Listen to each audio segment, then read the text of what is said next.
우리는 지난 시간에 이어서 거짓된 가르침, 다시 말해 이 공동체도 교회를 나가지 않습니까? 분열을 겪었죠. 이단들이죠.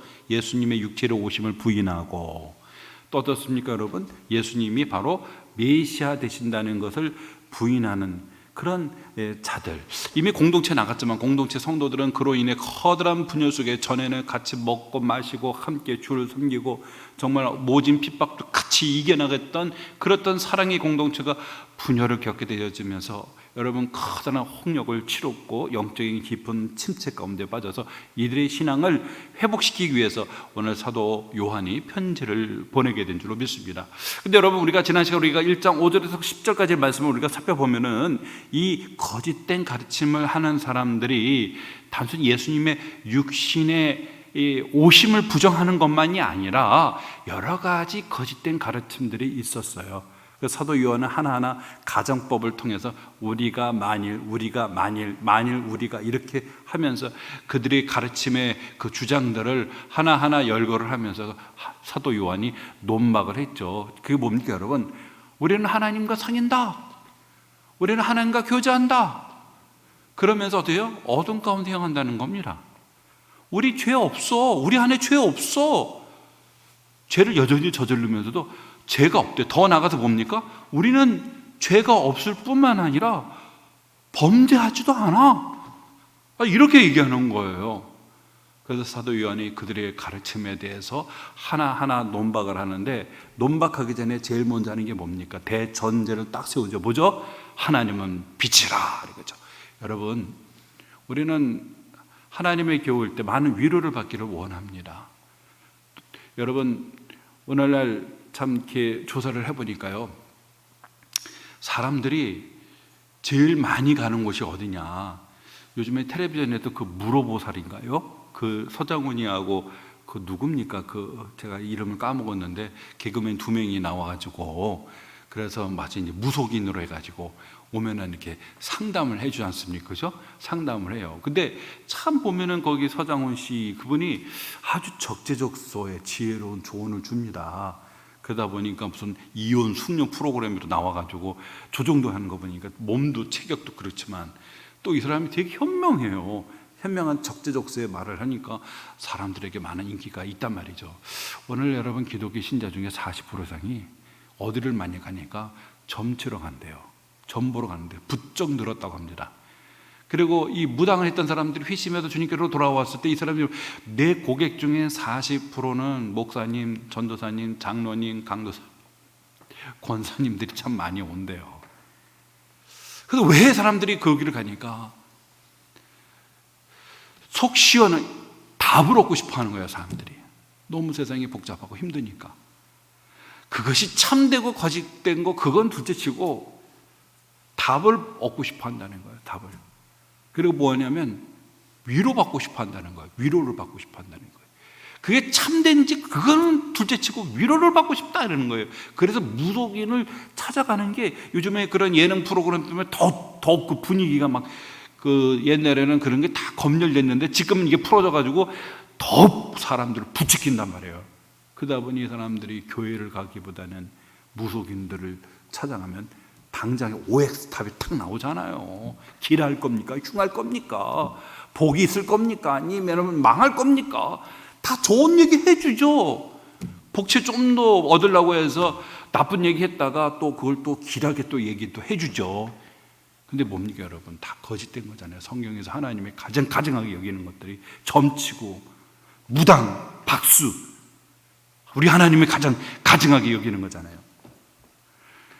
여러분, 우리의 답은 어디에 있냐면, 사도 요한은 어디서 찾냐면 하나님이 누구인가에 대해서 먼저 시작합니다. 하나님은 누구라고요? 빛이다 라는 거죠. 그래서 하나님을 제대로 이해하면은 여러분 우리들의 이 문제도 해결이 됩니다. 요한복음 4장에 보면은 예수님이 사마리아 수가성에 있다가 여인을 만나죠. 이 여인이 예배에 대해서 물어봅니다. 그때 주님께서 이 여인에게 참된 예배를 말하기 전에 뭐라고 말하죠? 하나님은 영이시니 예배하는 자가 영과 진리로 예배할지니라. 하나님이 누구라고요? 하나님은 영이다. 하나님의 존재를 이해하면 답이 나와요. 어떻게 예배를 드려야 되죠? 하나님은 영이시기 때문에 시간과 공간을 초월하시는 분이잖아요. 그러면 하나님 어떻게요? 영과 진리로 장소에 국한되지 않아요.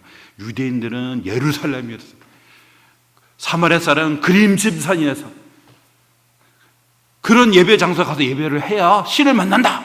근데 주님 답이 뭡니까? 하나님은 영이라는 거예요. 시간과 장소 이 산에서도 말고 저 산에서도 말고 이제 예배할 때가 오나니 하나님은 영이신 예배하는 자가 뭐라고요? 영과 진리로 예배할지니라 이러죠. 오늘 이 사도 요한 여러분 이 교회의 공동체는 문제는 뭡니까? 하나님에 대한 이해가 문제가 생긴 거예요. 하나님은 빛이에요. 빛인데 그 빛은 뭐예요? 어두움이 없어요. 그렇다면 하나님을 가까이 한다, 사귄다? 그럼 하나님을 가까이 하면 빛 가운데로 한 걸음 한 걸음 나아가게 되어진다면 여러분 어떻습니까? 우리 자신이 하나님 앞에 감히 설 수 없는 죄인됨을 더 깨닫게 되어진다는 거죠. 근데 이 거짓된 교사들은 뭐라고 말을 하는 겁니까? 우리 하나님과 사귀어 왔어. 나 오늘 아침에도 하나님과 사귀고 왔어. 근데 우리는 죄 없어. 그리고 죄도 안 져. 근데 실상은 2장 3장에 보면은 형제를 미워합니다. 자기들끼리 따로 모여가지고 자기들끼리 모임을 만들어가지고 따로 모이면서 형제를 미워해요. 이 자체가 죄인데 부정하는 거예요. 그래서 여러분 이 말씀 속에서 뭐라고 반박을 합니까? 6절에 보면은 뭐라고요? 만약 우리가 하나님과 사귐이 있다 하고 어둠에 행하면 거짓말하고 진리를 행하지 아니합니다. 거짓말하고 진리를 행하지 않는다는 거예요. 8절에도 보면은 만약 우리가 죄가 없다고 말하면 스스로 속이고 또 진리가 우리 속에 있지 않는 스스로 속이고 진리가 우리 속에 있지 않는다는 거예요. 10절에 보세요. 만약 우리가 범죄하지 아니었다 하면 하나님을 거짓말하는 이로 만드는 것이니 또한 그의 말씀 우리 속에 있지 아니하다. 하나님과 사귀고 있어. 우리는 죄가 없어. 우리는 범죄하지 않아. 하나하나 논박을 하면서 사도 요한이 뭐라고 말합니까? 다 속은 것들, 다 거짓말쟁이라는 거. 거짓말쟁이고 진리가 하나님의 말씀이 그 속에 없다 하고 바울이 반박을 하잖아요. 어디서 시작된 거예요? 분수령이 판단의 근거가 어디서 나온 겁니까? 하나님의 존재에서 나온 거예요. 하나님에 대한 이해에서 나온 겁니다. 하나님 누구라고요? 하나님은 빛이라는 거죠. 거기서 나온 거예요. 거기서 나온 거예요.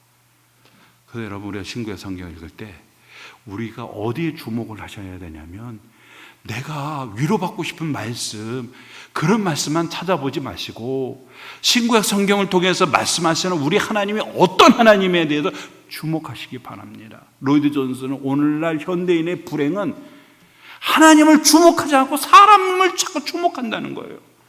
성경을 보면서도 내 마음에 위로받고 내 마음이 평강하고 내가 행복하려고 그런 주관적인 경험 속에서 성경을 보니까 답이 없는 거죠. 근데 성경은 그게 아니라는 거예요. 우리의 시선을 누구에 고정시키라는 겁니까? 하나님께 고정을 시키라는 거예요. 그리고 성경은 하나님의 책이에요. 히스토리, 그분의 역사, 그분의 이야기가 그리고 스토리 합쳐 히스토리. 하나님의 역사, 하나님의 이야기 책이에요.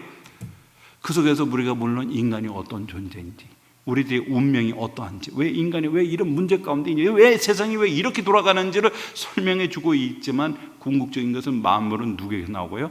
주에게서 나오고 주로 말미암고 어디로 갑니까? 주에게로 돌아갑니다. 알파와 오메가, 처음이고 마지막이에요. 역사의 주관자는 누굽니까? 하나님입니다. 저와 여러분이 존재하는 목적이 뭐죠? 하나님을 영화롭게 하고 영원토록 그를 인해 즐거워하는, 바로 이걸 회복시키기 위해서 예수님이 인간의 몸을 입고 이 땅에 오신 줄로 믿습니다. 오늘 여러분 2장 1절에 보면 여러분 사도 요한이 다음과 같이 권면합니다. 나의 자녀들아 내가 이것을 너희에게 쓰면, 여러분 오늘 1장 4절에도 말했잖아요. 우리가 이것을 쓰면 우리의 기쁨을 충만하게 합니다. 5장에도 마찬가지고 이것을 쓰는 목적이 뭐라고요? 영생에 있음을 알게 함에 있다. 아니 뭐예요 이렇게 쓰면 교재, 이것을 쓰면 우리의 기쁨을 충만하게 하려는 거다. 또 이것을 쓰는 것은 너희들을 죄를 범하지 않게 하는 거다. 5장에 보면 이것을 쓰는 건 너희들에게 영생에 있음을 알게 함이다. 그러면 아니 왜 이렇게 여러 가지 의도 목적을 가져 쓴 거죠.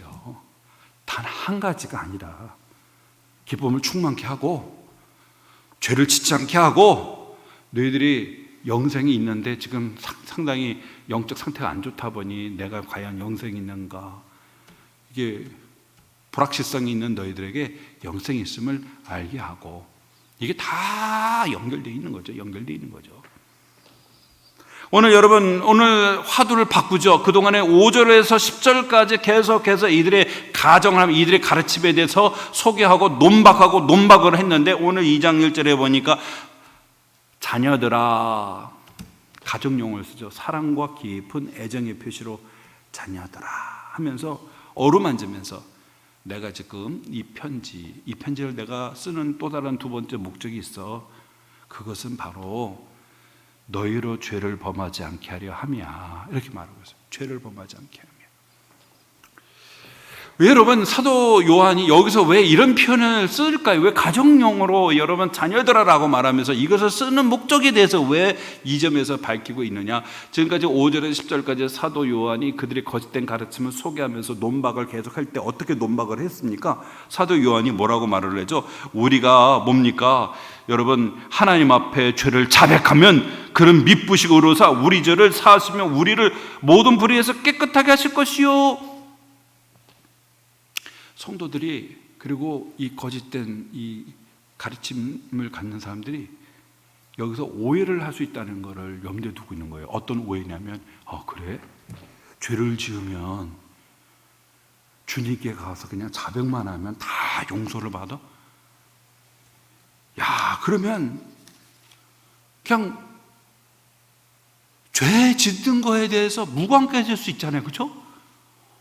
아니, 죄를 지으면, 만약에 죄를 지으면 하나님 앞에 자백하면 하나님은 미쁘시고 의로사 모든 불의에서 우리를 죄를 사하시고 모든 불의에서 깨끗하게 하실 것이다 라고 말했잖아요. 또 이 거짓된 사람들도, 이단들도 뭐라고 말합니까? 우리는 하나님과 사귀면서 죄도 안 짓고 우린 죄도 없고 범죄도 안 했는데, 야, 쟤네들 맨날 이렇게 하나님 앞에 자백하면 죄를 용서해 준다고? 얼마나 많이 또 죄를 짓길래 그러나? 이런 식의 오해를 할 수가 있어요.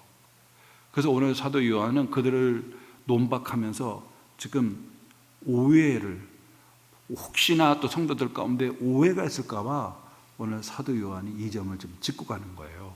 뭐라고 말하죠? 오늘 2장 1절에 이것을 너희에게 쓰는 것은 너희로 죄를 범하지 않게, 죄를 짓는데 조장하려고, 걱정하지 마, 마음껏 죄를 져, 가서 한 번에 가서 회개하든 나눠서 할부로 회개하든, 회개하면 용서해 주실 것이야. 그게 아니라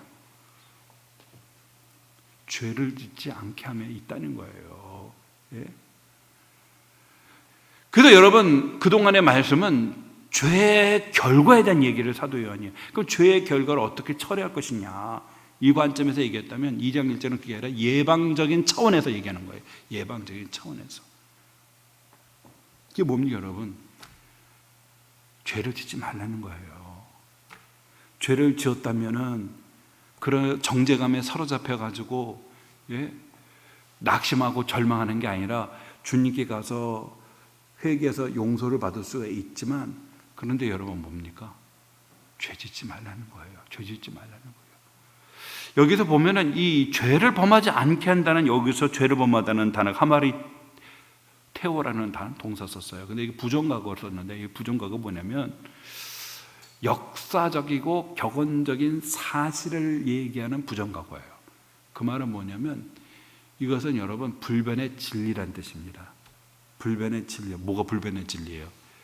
우리 안에는 죄를 짓는 성향이 있다는 뜻입니다. 우리 안에 죄를 짓는 성향이 우리 안에 있다는 거예요, 여러분.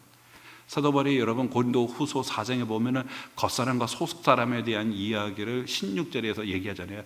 겉사람과 속사람이죠.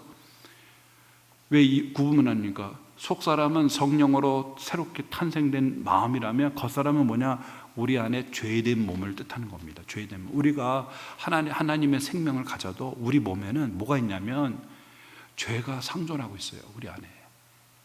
그래서 우리는 죄를 짓고자 하는 성향이 있어요. 물론 이전에는 우리 석사람과 겉사람이 다 죄로 인해서 타락하고 그래서 죄가 우리 안에서 왕노릇 또아리를 틀고 죄가 우리를 좌하면 좌, 우하면 우하고 그래서 이 죄가 우리를 지배하고 다스렸지만 우리 중심에 있었던 또아리 틀었던 그 죄를 몰아내고 하나님의 생명이 우리 속에 성령 하나님 우리 속에 들어오셨단 말이에요. 그런데 우리들의 몸은 여전히 죄로 연약해져 있죠. 그리고 우리 몸은 사망이 있습니다. 그리고 죄가 우리 속에서 역사하고 있어요. 하지만 이전과 같이 주도권을 행사하고 왕처럼 우리를 지배하고 다스리지는 않아요. 이걸 여러분 구분하셔야 돼요. 이전과 이후를 똑같이 보시면 안 됩니다. 이전에는 사도 바울은 이걸 뭐라 말하냐면 죄가 왕노릇한다 이렇게 말해요.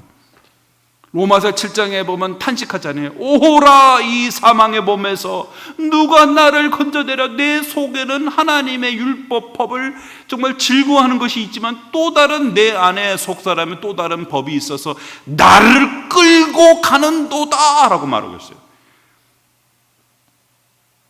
내 마음에는 정말 하나님의 그 법에 대해서 순종하고 즐거워하고 하고자 하는 마음이 있지만 끌려가는 거예요. 이 죄가 나를 끌고 가서 끄는 거예요. 이게 바로 하나님의 생명을 부여받기 이전에 있는 인생의 모습입니다. 죄가 우리를 주도하고 우리를 다스리고 우리를 지배합니다. 그런데 우리가 주님을 믿고 사도 바울이 갈라디 2장 20절에 말하죠. 내가 그리스도와 함께 십자가에 못 박혔나니 그런데 이제는 내가 산 것이 아니냐. 내가 누가요? 그리스도께서 사신 것이다. 이제 내가 육체 가운데 사는 것은 나를 위하여 나를 사랑하사 나를 위하여 자기 몸을 버리신 하나님의 아들을 믿는 그 믿음 안에서 사는 것이다. 이전과 이후의 변화가 있어요. 이제는 제가 주인, 우리는 죄의 노예였지만 예수를 믿는 그 순간 십자가로 못 박혀서 죽었어. 내 속에 있는 죄가 죽었다는 거예요. 그리고 이제는 뭡니까? 내 속에 누가 거하시는 거예요? 성령 하나님이 거하십니다. 근데 문제는 뭐냐면 내 속사람은 거듭났고 생명을 가졌고 성령이 우리를 이끌어가지만 우리의 이 겉사람은 날마다 후패해진다라고 바울이 말하잖아요. 우리 겉사람은 여전히 죄가 상존하고 있어요. 근데 차이점은 뭐냐면 이제는 어때요? 그리스도인이 이전처럼 죄에 질질질 끌려다니지 않습니다. 죄의 그 습관을 쫓아 살아가지 않습니다. 그래서 예수를 믿는 사람들의 삶의 변화가 있잖아요. 고린도후서 5장 17절의 말씀처럼 누구든지 그리스도 예수 안에 있으면 새로운 피조물이라. 이전 것은 지나갔으나 보라 새 것이. 새로운 피조물이 되면 이전의 것은 지나간 거예요. 그래서 여러분 예수를 믿다가 그렇게 도박에 빠져서 어떤 사람은 막 손까지 잘랐더라고요. 손을 잘라도 그 본능은 그 마음속에 도박에 된 그 본능은 사라지지가 않는다. 왜냐면 그리고 그 손 자르는 사람들도 있잖아요. 술을 그 중독이 돼서 못 끊어요, 못 끊어요. 근데 여러분 예수를 다 우리 남자 성도들이 그렇습니다. 남자 성도님들이 예수를 믿으면 과거의 습관적인 죄로부터 벗어나요. 그런 어떤 집사님은 그런 말 하더라고요. 전에는 식구에 담배를 피우면 꿀맛이 돼, 꿀맛. 그래서 이거는 진짜 교회를 다녀도 이거는 하나 못 끊었대요, 못 끊었대요. 그런데 어느 순간 은혜를 입고 나니까 갑자기 담배를 딱 입에 무는데 역겹더래요. 막 토할 것 같이 역겹더래요. 단번에 담배를 끊었어요. 어떤 분은 술에 아주 찌어들었습니다. 술에. 예? 항상 끝나고 오면은 술에 취해서 왔어요. 오죽하면 부인이 그 버섯을 가지고 술에 좋다고 숙취에 좋다고 해가지고 하도 술에 빠져 있으니까 그것도 이제 술을 담가요. 그걸 어떤 건강 회복을 위해서 담가요. 예? 그런 그분이 예수를 믿는 그 순간 수십 년 동안 술독에 빠져 살아왔던 술이 없으면 못 사는 사람이 부인 없이 애들 없이 살아가도 술 없이는 못 사는 그분이 예수를 영접하는 그 순간 그거 담가놨던 그 버섯 있잖아요. 그거 버렸어요. 단번에 끊어버렸습니다. 변화 있죠. 변화가 있죠. 왜 변화가 없어요? 이전 것은 지나갔다고 했잖아요. 근데 예수를 믿으면서도 여전히 그 안에 거하고 있다? 그거는 다시 한번 생각해 봐야 돼요. 요한에서는 그 점도 얘기합니다, 여러분. 나중에 살펴보면 이런 점도 얘기하고 있거든요. 오늘 여기 보면 죄를 범하지 않는다, 이 단어가 뭐냐면 격언적인 부정각오라고 말을 해가지고 진리요 사실이란 뜻입니다. 우리 안에 죄에 대한 요소가 있고 죄에 대한 경향성이 있다는 거예요. 그래서 어떻게 돼요? 우리 안에 있는 이 죄가 자꾸만 우리를 발길질하면서 자꾸만 죄를 짓도록 우리를 정말 우리 안에서 혼란스럽게 한단 말이죠. 근데 그 죄를 육체 가운데 끊임없이 유혹을 받고 우리를 자꾸 죄를 짓게 만드는 이 죄를 짓지 않게 하기 위함에 있다는 거예요. 이 죄를 짓지 않게 위함에 있다는 거예요. 죄에 대한 범죄할 수 있는 프리패스 카드를 주는 게 아니라 자유이용권을 떼준 게 아니라는 거예요. 지금 오해하지 말라는 거예요. 지금 바람 보면 그래 죄 지었어? 자백하면 돼. 하나님 미쁘시고 의로우셔서 자백하면 용서해주고 모든 불에서 깨끗하게 해주셔. 어유 그래요? 그 프리패스 카드 그냥 자유이용권 에버랜드 가서 자유이용권을 내가 받은 것처럼 마음껏 내가 죄를 지어도 마음껏 다 하나님 사해 주죠. 그러지 말라는 거예요. 그런 착각이라는 거예요. 지금까지 한 얘기는 뭐냐면 죄에 대한 결과를 어떻게 처리할 것인가 얘기했지만 사도 바울이 지금 얘기하는 건 뭡니까? 죄에 대한 예방책입니다. 지금 왜 죄를 짓고 너 하나님과 빛 가운데 하나님과 동행하잖아요. 하나님과 사귀는 사람들이잖아요. 그래서 하나님을 가까이 하면 우리가 그 빛 가운데 어떻습니까? 우리 안에는 죄를 더 볼 수도 있지만 하나님을 가까이 하면 어떻게 해요? 우리 하나님을 닮아가고자 하는 마음도 드는 거란 말이에요. 이런 두 가지 마음이 교차한단 말입니다. 하나님을 가까이 하면 가까이할수록 우리도 그 하나님을 닮아가서 우리도 정말 그리고 우리가 왜 그런 마음 가져? 우리 속에 성령이 자꾸 자극합니다. 우리 안에서 성령 하나님 우리 자꾸만 인도를 해요. 우리에게 막 열망과 소망, 때때는 막 책망하기도 오고 때때는 막 가책이 되면서도 그런데 정말 내가 사랑하는 정인 되신 예수님을 자꾸만 닮아가고자 하는 열망과 욕구를 성령 하나님이 우리 안에 이끈단 말이에요. 그러니까 두 가지죠. 그러면 마음과 또 한 가지 뭐죠? 우리 안에 또 죄가 보이니까 내가 사랑하는 그분을 실망시키는 거잖아요. 그죠? 삶을 실망시키는 거잖아요. 그러면 그로 인해서 마음이 아파하고 하나님께 회개하고 하지만 내 마음의 열망은 뭡니까? 그분이 거룩하신 그 하나님을 닮아가고자 하는 열망이 우리 안에 일어난다는 거죠. 예? 그러면 뭡니까 여러분? 죄를 짓지 말아야죠. 그러면 어떻게 돼? 빈도수가 작아질 수가 있고 여기는 부정과거예요. 뭐냐면 지속적으로 죄를 짓는 게 아니에요. 단회적인 거예요. 단회적. 여러분 이 다윗도 범죄 보십시오. 다윗의 인생에서 위해서 큰 범죄가 뭡니까? 우리아의 밧세바 간음 사건이죠. 다윗이 그 이후로 또 간음 저질렀어요?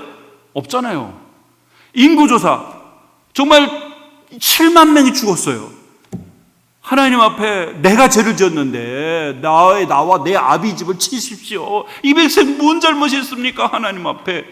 그리고 아리오나 타작마당에 번제와 화목제를 하나님 앞에 드렸더니 하나님이 딱 멈췄잖아요. 또 했어요? 인구조사 다시 또 했어요? 안 했단 말이에요. 이게 여러분 그리스도인도 우리 안에 죄의 성향이 있어서 우리가 범죄할 수 있지만 하지만 뭡니까? 지속 반복하고 습관을 쫓아서 그 죄에 또아리 틀고 그 죄에 안주하는 건 아니란 뜻입니다. 여러분 변화가 있다는 뜻이에요. 그러면서 오늘 만일 누가 죄를 범하여도 아버지 앞에서 우리에게 대언자가 있으니까 의로우신 예수 그리스도 그러니까 죄를 예방하기 위해서 지금 말을 하고 있는데 그렇지만 또 한편 죄를 짓잖아요. 그러면 어떠냐? 우리에게 대언자가 있다는 거예요. 죄를 범하여도 누구예요? 아버지 앞에 우리에게 대언자가 있다는 겁니다. 여러분 한 일화가 있어요. 마틴 루터 아시죠? 종교개혁자. 이분이 수도사 시절 때였어요. 자신의 죄 때문에 깊은 고뇌를 겪었습니다. 그런 하나님의 거룩하신 하나님 앞에 자신이 너무나도 부패하고 무가치한 존재라는 사실을 절감하면서 하나님의 진노와 심판에 대한 두려움으로 하루하루를 시달리고 있었거든요.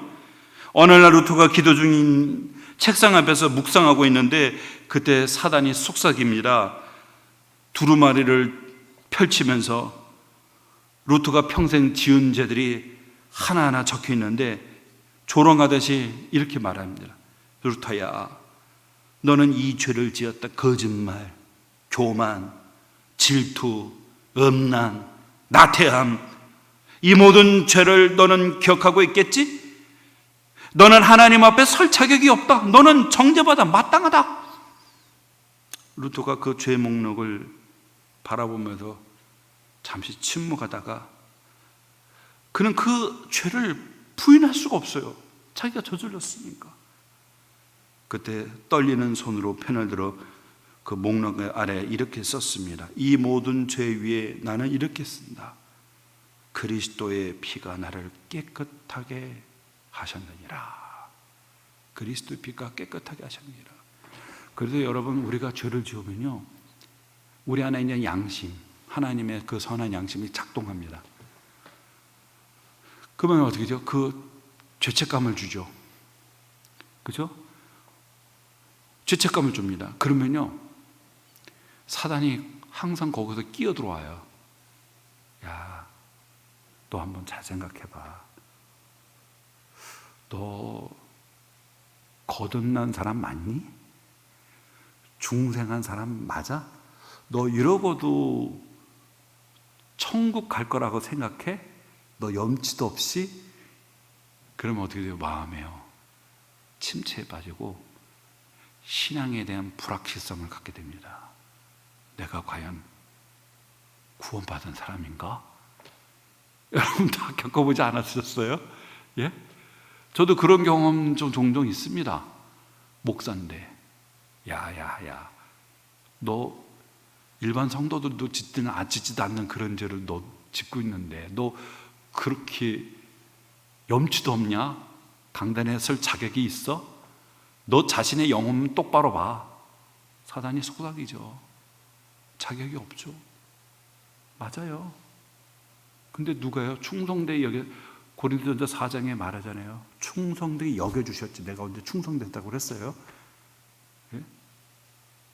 이렇게 사단이요, 슬그머니 오셔서, 항상 사단은 죄가 있는 곳에서 일을 합니다. 죄가 없는 데서는 일 안 해요. 죄가 있는 곳에 와가지고 슬그머니 엉덩이를 비비고 들어옵니다. 들어와가지고 속닥입니다. 잘 지내고 있냐고. 어? 그럴 수도 있지. 야, 사람이 어떻게 완벽하게 살아갈 수 있느냐. 예?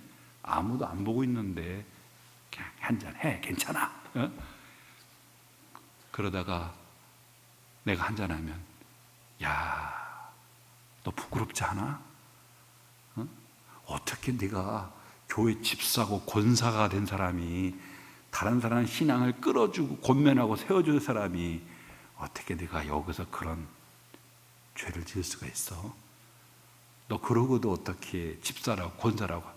그러면 죄책감이 시달려가지고요, 자신감을 잃어버리게 되고요, 교회 가서 봉사하는 것도 빈도수가 떨어지게 되고요, 내 영혼도 제대로 못하는데 교회 와서 무슨 설거지, 식당 봉사 청소합니까 하고, 예? 예배 끝날, 예배 시작하면 맨 뒷자리에 앉았다가 기둥 뒤에 숨어 있다가, 그렇게 사단이 역사하는 거예요. 여러분, 사단이 원하는 게 뭡니까? 무기력한 병사.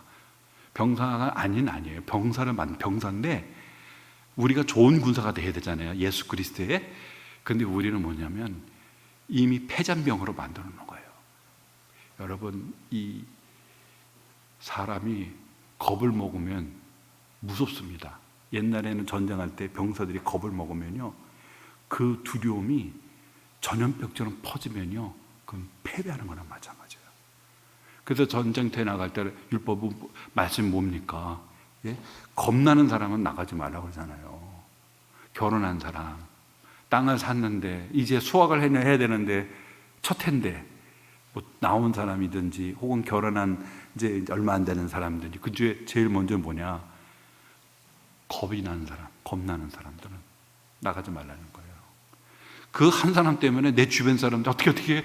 나 죽으면 어떻게 되면 옆에 있는 사람들 다 목숨을 걸고 싸워야 되는데 두려움과 공포로 전염병처럼 퍼뜨릴 수가 있단 말이에요. 그게 사단이 쓰는 방법입니다, 여러분. 사단은 우리를 그냥 패잔병을 만드는 거예요. 무기력한 병사. 노래는 찬양을 부르지만 나가서 실제로 칼을 들고 싸울 수 없는, 이미 다 용기를 잃어버린 겁쟁이 용사. 예?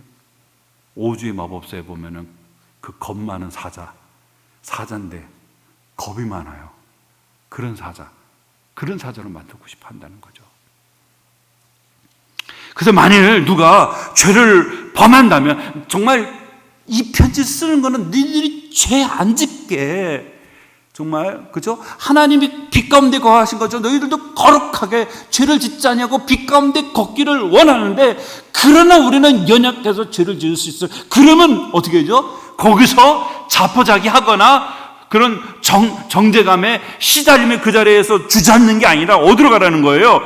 만일 누가 죄를 범하여도 아버지 앞에서 우리에게 누가 있다고요? 대언자가 있으니 그가 누굽니까? 의로우신 예수 그리스도시다 그러죠. 예수께 가라는 겁니다. 그렇게 앉아있지 말고. 예? 여러분, 여기서 대언자, 지난 시간에 제가 말씀을 드리다가 마쳤는데, 대언자가 파라클레토스라는 단어 썼다고 얘기했죠. 요한복음의 14장에서 16장에 보면은 이 파라클레토스라고 하는 보혜사가 무려 4번 등장합니다. 4번. 이 파라클레토스는 두 가지 단어가 이제 전치사하고 명사 합성된 건데, 파라는 옆에, 곁에, 클레토스는 부른다는 거예요. 그래서 가장 가까운 곳에서 어떻게 돼요? 우리를 돕는 분이라는 뜻입니다. 예수님이 이 말씀 처음으로 이제 다락방에 제자들 12명의 제자들 다 세워놓고 예수님이 발을 다 씻겨주신 다음에 제자들과 함께 이제 저녁 마지막 만찬을 드실 때, 그때 주님이 말씀하시죠. 이제 내가 너희들 떠난다. 그러니까 제자들이 막 근심해. 그런데 거기서 또 폭탄 발언하죠. 너희들 가운데 한 명이 나를 배신할 거다. 그러니까 제자들이 막 근심해, 한숨을 쉬고 막 절망을 하는 거예요. 그러니까 위로해야 되지 않습니까? 그래서 주님이 너희들 너무 근심하지 마라. 내가 떠나야 너희들에게 더 좋은 거야. 너희들을 그냥 홀로 두지 않을 거야. 다른 보혜사를 보내신다는 거야. 다른 보혜사. 여러분, 이 다른 보혜사일 때 이 다른이라는 단어가, 그 헬라어는 두 개의 단어가 있거든요. 하나는 헤테론이 있고 하나는 알론이 있어요. 헤테론이라고 할 때는 똑같이 다르냐 번역하지만, 헤테론은 이질적인 걸 말합니다. 예를 들어서 추석이잖아요. 추석인데 보면은 이제 이렇게 그 과일 같은 거 선물하다 보면은 배가 있고 사과도 있고 포도나무도 있고, 그죠? 감도 있고 귤도 있고, 이거 다 과일이에요. 그죠? 하지만 같은 종류입니까? 아니죠. 사과하고 배는 엄연히 달라요. 포도도, 귤도, 감도. 이거를 헤테론이라고 말합니다. 이질적인 거. 그럼 알론은 어떤 거냐면 같은 동일의 것을 말합니다. 사과예요, 사과. 근데 사과도 보면은 빨간 사과도 있고 파란 사과도 있고 노란 사과도 있죠. 그러니까 같은 동일한 본질을 가리키는 겁니다. 그렇지만 구분은 돼요. 그렇죠? 사과예요. 사과의 범주에 들어가 있지만 색깔이 달라요. 부사도 있고 종류가 다르지만 같은 사과잖아요. 그렇죠? 예수님이 쓰셨던 다른이라는 단어가 그런 의미입니다. 알론이에요. 헤테론이 아니라 이질적인 것 아니라 예수님이 알론이라는 단어를 썼어요. 그러니까 예수님과 같은 위격과 그리고 같은 신성을 갖고 계시는 분, 누구죠? 성령 하나님. 성령 하나님이 오신다는 거예요. 그래서 여러분, 요한복음에 보면은 이 단어를 5개 맥락에서 사용하는데, 뭐 시간이 없어서 제가 정리해드리면 이렇습니다. 그래서 이거를 파라클레토스라는데 보혜사라는 단어로 번역을 했어요. 그렇죠? 보혜사. 첫 번째 기능은 뭐냐면 우리와 함께 하신다, 임마누엘 하신다는 뜻으로 쓰였어요. 요한복음 14장 16절에 다른 보혜사를 너희에게 주사 영원토록 너희와 함께 있게 하리니 너희를 뭐라고요? 고아처럼 버려두지 않을 거다, 이렇게 말하죠. 너희들과 함께, 주님이 제자들과 함께 한 것처럼, 왜? 주님도 보혜사예요. 주님도 보혜사예요. 다른 보혜사라고 구분한 거지, 예수님도 제자들에게 파라클레토스였어요. 근데 주님이 떠나고 다른 파라클레토스가 오신다는 게 누구예요? 성령 하나님이에요. 그러니까 역할은 똑같은 거예요. 그러니까 제자들과 한숨 짓지 말라는 거예요. 그냥 부자하는 게 아니라는 거죠. 내가 보혜사였는데 나와 같은 다른 보혜사가 와서 뭡니까? 첫째는 너희와 함께 임마누엘, 주님이 제자들 한 번도 떠난 적 없잖아요. 같이 동고동락했잖아요. 함께 한다. 이게 첫 번째고, 두 번째는 교사입니다. 교사예요. 여기 요한복음 14장 26절에 보혜사고 아버지께서 네 이름으로 보내신 성령 모든 것을 가르치고 생각나게 한다. 모든 것을 가르치고 생각나게 한다는 거예요. 그래서 여러분 성경을 읽을 때 기도하셔야 돼요. 보혜사 되시는 성령 하나님, 하나님의 말씀을 가르쳐 주십시오. 생각나게 해 주십시오. 여기서 생각이라는 것은 떠오른다는 그 이상의 의미가 있어요. 해석이에요, 해석. 그래서 생각나게 한다는 건 성경을 해석하고 깨닫게 해주시는 거예요. 누가요? 보혜사 성령 하나님이. 세 번째는 뭐냐면 증언합니다. 내가 아버지께로부터 너에게 보낼 보혜사, 그건 나를 증언하실 거. 요한복음 15장 26절에 증언한다는 거예요. 그래서 여러분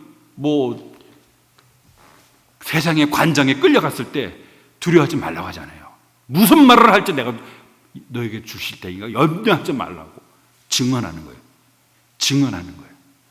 네 번째로 뭐냐면은 여러분, 이 예수님의 부자 성령이 임재가 우리에게 유익하다는 건데, 요한복음 16장 7절에 내가 떠나는 것이 너에게 유익이라 보혜사를 내가 너에게 인도하리니 라고 말했어요.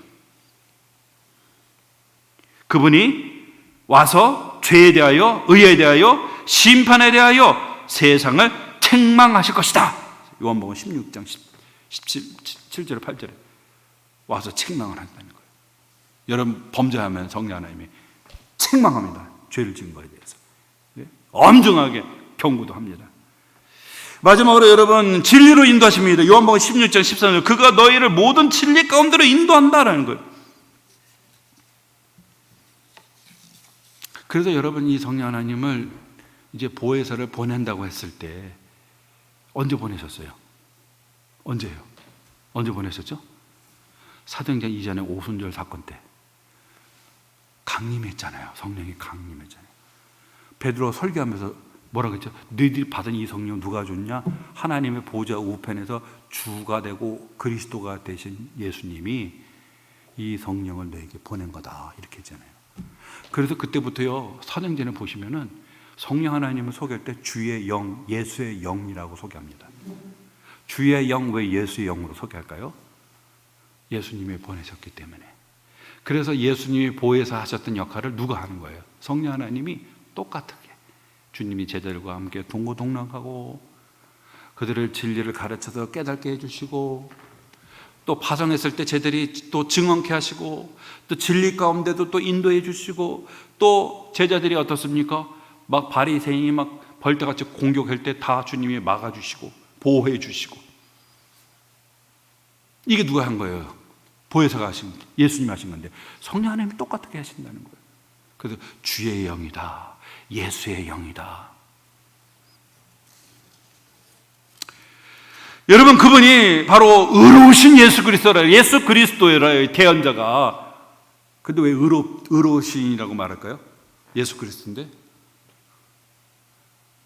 여러분 자격이 있는 사람이 보혜사해야지 자격이 없는 사람이 되면 안 되잖아요.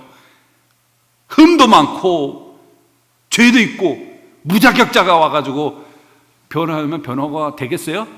예? 의롭다라는 것은 이분은 죄가 없고 의로우시고. 여러분 예수님이 십자가에서 죽으시고 부활하셨잖아요. 예수님 죽으신 건 우리의 죄를 위해서 죽으셨고 부활은 어떤 의미가 있냐면 하나님이 예수님의 행위를 의롭다고 여겨주신 겁니다. 그게 시편에 있어요. 여러분 부활은 어떤 걸 상징하냐면 예수님이 의인이라는 거예요. 왜요? 주님은 의인이셨고 죄가 없으시고 의로우신 예수님이 하나님의 말씀에 순종해서 죽기까지 복종하셨잖아요. 그래서 하나님이 예수님을 뭐라고 하냐면 의롭다. 그래서 부활은 의인에게 주신 하나님의 은혜입니다. 예수님이 그래서 다시 살아나신 거예요. 그래서 여러분, 선악과가 생명나무가 거기서 의미하는 거예요. 우리가 하나님의 말씀에 순종을 했더라면 하나님은 우리에게 생명을 주셨을 겁니다. 예수님이 다시 부활한 것은 예수님의 행위가 의롭다고 하는 하나님의 인정입니다. 그분이 합법적이고 적법하고 그 의로운 부분이 하나님께 인정을 받은 의로우신 주님이 바로 누구 앞에요? 오늘 본문에 아버지 앞이라고 그랬어요. 아버지 바로 앞에서 우리를 위해서 그분이 대언해 주십니다. 대언해 주십니다. 뿐만 아니라 오늘 2절이죠. 그는 우리 죄를 위한 화목제물이니 우리만 위할 뿐 아니요 온 세상의 죄를 위하십니다. 그래서 첫째는 오늘 죄를 범하면 우리에게 대언자가 있어요. 우리 대언자 되신 예수님이 하나님의 보좌 우편에서 저와 여러분을 위해서 강구하십니다. 그리고 또 하나는 뭐죠? 그가 우리 죄를 위해서 화목제물이 되셨다는 거예요. 여기서 여러분, 화목제물이라는 이 단어가요, 어떤 단어를 썼냐면 힐라스테리온이라는 단어를 썼어요. 힐라스테리온이라는 단어는 뭐냐면 어디서 기원했냐면 성전에 보면 성소에 여러분 그 하나님의 언약궤 아시죠? 그 위에 보면은 이 판이 있어요. 금으로 된 판. 이거를 쉬운 자, 속죄소 이렇게 부르기도 하잖아요. 그죠? 1년에 한 번 대제사장이 피를 들고 들어가서 거기다 피를 부을 때에 이스라엘의 모든 죄가 다 사함을 받아요. 그죠? 근데 이 힐레스테리온이라는 단어가 바로 그 판, 시은소 판을 가리키는 거예요. 그래서 이 의미가 뭐냐면 하나님의 진노를 누그러뜨린다, 그리고 하나님과 우리의 관계를 회복시킨다. 근데 그런 의미에서 오늘 화목제물이라고 그렇게 번역을 했는데, 이 원래 의미는 뭐냐면 속죄소, 화목의 자리, 진노를 누그러뜨리는 장소로 사용됩니다. 이 단어가 비슷한 게 로마서에도 쓰였어요. 로마서에 보면은요, 이 3장에 보면은 로마서 이런 말을 했어요. 이 예수를 하나님이 그의 피로 인하여 믿음으로 말미암는 화목제물로 세우셨으니 이랬어요. 그러니까 여러분, 이 피로 덮는 거예요, 죄를 덮는 거예요, 피로. 죄를 덮을 때 어떠냐? 하나님의 그 불타는 진노, 죄를 향한 하나님의 진노가 사그라들어갑니다. 그리고 우리와 하나님과 관계가 회복이 되어집니다. 그래서 여러분, 이 단어가 궁극적인 건 하나님과 우리의 관계의 회복입니다. 누가요? 예수님이 자기의 피로 시은소에 부었다는 거예요. 덮었다는 겁니다. 그래서 어떻게 돼요? 하나님과 우리의 관계는 회복이 되었다는 거예요. 회복이 되어졌다는 거예요. 그분이 바로 예수님이에요. 예수님, 우리의 화목의 제물이 되신 겁니다. 우리만 아니라 온 세상에 앞으로 미래에 믿을 모든 사람들, 그들을 위한 화목의 제물이 되셨다는 사실. 여러분, 말씀을 맺도록 하겠습니다. 여러분, 오늘 이 말씀 속에서 오늘 1, 2절이죠. 2장 1, 2절이 우리에게 말해주고자 하는 바가 무엇이냐면, 첫째는 오해하지 말라는 거예요. 하나님 앞에 가서 자백하면 그의 아들 예수의 피가 우리 모든 죄를 깨끗하게 하신다. 밑보고 울어서 우리 죄를 사하시고 우리를 모든 불의에서 깨끗하게 하실 것이다. 야, 이거 맞는 프리패스 카드인가 보다.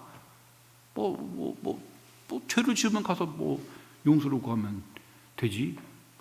그리고 의도적으로, 일부러 아니라는 거예요, 여러분.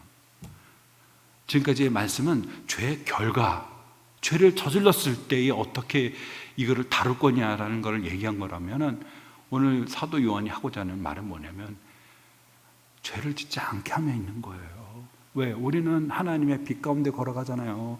하나님이 빛이고 어둠이 없잖아요. 그럼 우리도 그분을 닮아야죠. 그렇지만 의도치 않게 우리가 또 우리의 죄의 성향 때문에 범죄하면은 염려하지 말고 누구한테 가라는 겁니까? 우리에게 대언자가 있고 우리의 화목제물이 되신 예수님이 계시다는 뜻이죠. 그래서 이 두 가지로 여러분, 저와 여러분을 하나님이 구원해 주십니다. 지금도 하나님 보좌 우편에서 하나님 앞에 간구하시고 우리의 화목제물이 돼서 하나님과 우리의 관계를 회복시켜 주신 주님이 계시다는 사실을 기억하면서 우리가 기꺼이 주님 앞에 나아가 은혜를 구하는 저와 여러분 되기를 주의 이름으로 축원합니다. 기도하겠습니다.